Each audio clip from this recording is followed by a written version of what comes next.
Friends, welcome to meaning in Gujarati channel. Piece.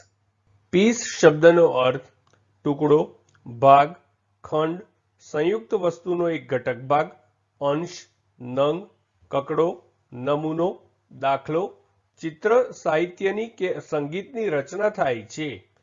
Piece શબ્દને આપણે વાક્યમાં પ્રયોગ કરીને સમજીએ. He took a small piece of the cake, એટલે કે તેણે કેકનો એક નાનો ટુકડો લીધો. એક બીજું ઉદાહરણ જોઈએ. I never found the missing piece, અર્થાત મને ખોવાયેલો ભાગ ક્યારેય મળ્યો નહીં. એક અન્ય ઉદાહરણ જોઈએ. I had a piece of toast for breakfast, અર્થાત મેં નાસ્તામાં ટોસ્ટ લીધું. ફ્રેન્ડ્સ, વધુ માહિતી માટે અમારી વેબસાઇટ meaninginggujarati.com ની મુલાકાત જરૂરથી લેજો. અને ચેનલ પર બીજી વિડીયો છે જે તમે જોઈ શકો છો, અને ચેનલને લાઇક, શેર, સબસ્ક્રાઇબ અને કોમેન્ટ કરવાનું ભૂલશો નહીં. Thank you.